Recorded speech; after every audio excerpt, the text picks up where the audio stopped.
Hey, thanks for tuning in.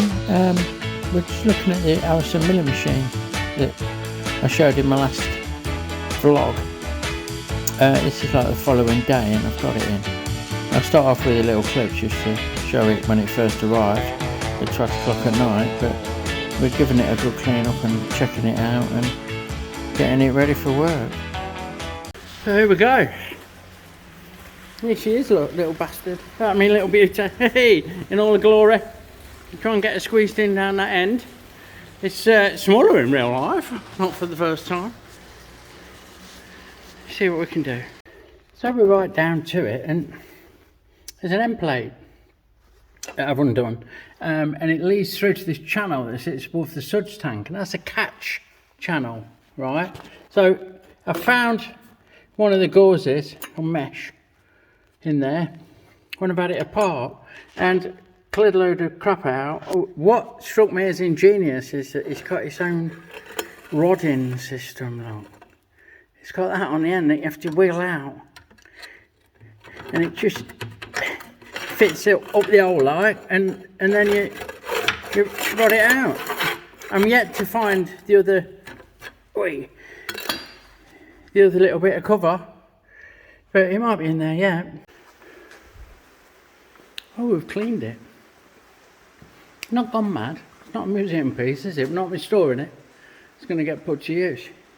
Same as the lathe version. Look. See, it's dirty. Looks its age. Got everything working. From what I can tell, without the power on, because I'm waiting for a plug. What's left now is to lube it up and try and find a lubrication point.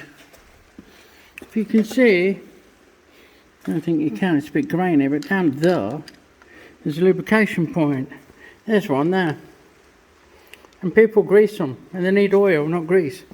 So, with the exception of the ones that are actually grease nipples in the spindle, the rest need oiling. So I'm going to go around, I'm going to oil it up, and then I think I'm going to fill the suds tank, because I've got a load of suds back there, look, that I took out of the lathe because I made it a bit too strong. So I'm going to get that in there, probably give it a good wipe down with it, to be fair. I've also freed off and cleaned up these carriage stops. This is for the automatic feed, it's a knock-off box like. So when the bed moves along and that stop pushes that plunger down, it makes it go back the other way. Or stops the feed, I'm not sure which. I'm thinking it makes it go back the other way, but I don't know. I'll try when the power's on. And they're fixed, that one's fixed, and that one's fixed. So if you're working down the other end, you ain't got power feed. Or you take the stops off and be on your toes with the buttons, look. With it left and right, right and left, and stop, panic button. This one's adjustable, so you can set it within this range. Or you could run it this way, you could use this end of the bed. I'm guessing that it has most use in the middle. The bed itself's not in bad condition. Again, it's got a few battle scars, which is fine. It'll take a vice nicely, or we'll clamp direct.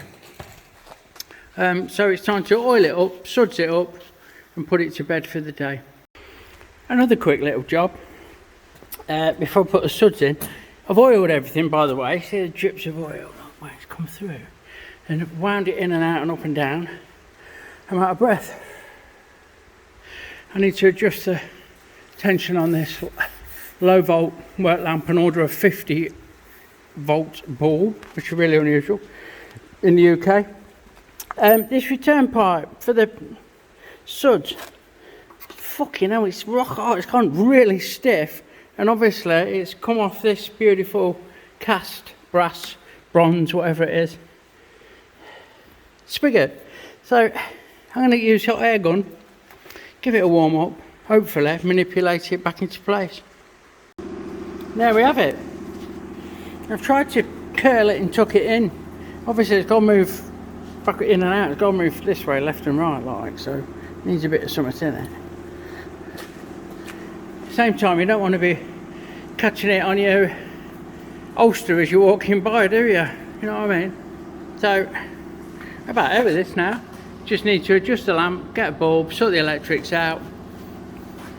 Hopefully the tooling will be here soon. I mentioned in my vlog, May the second vlog of May, that I got the ER32 collet holder for it. So I might have to make a drawbar, which will be a nice little project, and that'll get it up and running. So there you go. Stay tuned for updates, subscribe and like, check out my friends, and thanks for watching.